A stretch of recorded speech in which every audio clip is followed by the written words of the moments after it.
নমস্কাৰ সমগ্ৰ ভাৰতবৰ্ষ অন্তত নগাঁওবাসীলৈ শাৰদীয় দুৰ্গা পূজা উপলক্ষে আন্তৰিক শুভেচ্ছা জ্ঞাপন কৰিলোঁ। আজি ওলাইছিলোঁ পূজা চাবলৈ, খুব ভাল লাগিছে। সঁচা কথা পূজাৰ বতৰ, মনটো খুব ভাল। তো মই আজি কিছু দৃশ্য মই নগাঁও চহৰৰ দেখাম, কাৰণ মই আছোঁ নগাঁৱত। তো সঁচা কথা এইবাৰ পূজা কিন্তু খুবেই ভাল লাগি আছে। ডাঙৰ কথা হ'ল প্ৰত্যেকটো পূজা মণ্ডপতে জুবিন দাৰ শ্ৰদ্ধাঞ্জলি অনুষ্ঠানো আছে, লগতে পূজা মণ্ডপ পূজা আছে, মানুহৰ খুব ভিৰ, খুবেই ভাল লাগি আছে। মই নগাঁও চহৰৰ আছোঁ বৰ্তমান। তাৰে কিছু দৃশ্য ক'ত ক'ত ঘূৰিলোঁ, কি কৰিলোঁ আজি, তাৰে কিছু দৃশ্য মই আপোনালোকক দেখাম। সঁচাকৈ খুব ভাল লাগি আছে। মই আজি যোনখন পূজা মণ্ডপ দেখাম আপোনালোকক, আগত হয়তো কেইবাটা পূজা মণ্ডপ দেখাইছোঁ। মই এইটো পূজা মণ্ডপৰ বিষয়ে অলপ কিবা এটা আপোনালোকক ক'ব বিচাৰিছোঁ, কাৰণ এইখন পূজা মণ্ডপৰ যোনখন মেইন কনচেপ্ট এইটো অলপ ব্যতিক্ৰমী। কাৰণ এইখন পূজা মণ্ডপৰ সিহঁতৰ উদ্দেশ্য আছিলে যে কমিটিৰ ফালৰ পৰা যে কিবা এটা ব্যতিক্ৰমী কৰি দেখাবৰ কাৰণে সিহঁতে মেইন কনচেপ্টটো হ'ল চৰাই চিৰিকটিৰ ওপৰত এটা কনচেপ্ট বনাইছিলে, আৰু পেণ্ডেলখনো কিন্তু তেনেকৈ বনাইছিল।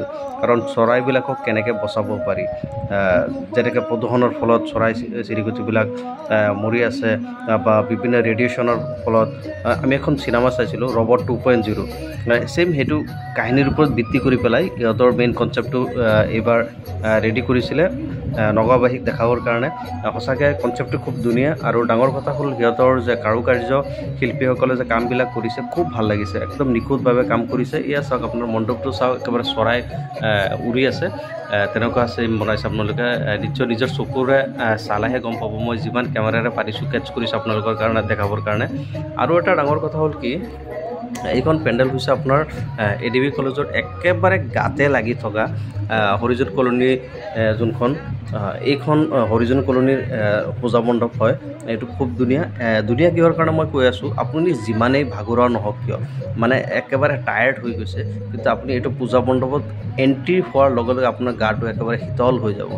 কাৰণ ইয়াত কোনো AC লগোৱা নাই, ষ্টেণ্ড ফেন একেবাৰে শাৰী পাতি ষ্টেণ্ড ফেন লগাই থৈ দিছে। মানে এনেকুৱা লাগি আছে যে আপুনি AC ৰুমত আছে, খুব ভাল লাগিছে। আৰু ডাঙৰ কথা হ'ল কি, এইটো পূজা মণ্ডপত কিন্তু আকৌ ফ্ৰী অফ কষ্ট খানাও দিয়া হয়। আপোনালোকে নিজে ইচ্ছামতে আপোনালোকে যিমান খাব পাৰে খাব, কোনো পইচা পাতি দিব নালাগে। এইটো এটা মানে ভাল এটা মই দেখিলোঁ, কাৰণ বহুত পূজা মণ্ডপ তেনেকুৱা নাই।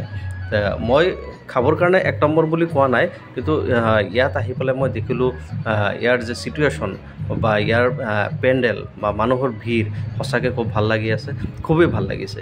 মই সেইকাৰণে ভাবিছোঁ যে এইখন মণ্ডপৰ মই দৃশ্যবিলাক আপোনালোকক দেখাম। আৰু মই যদি নেদেখাওঁ, আপোনালোকে হয়তো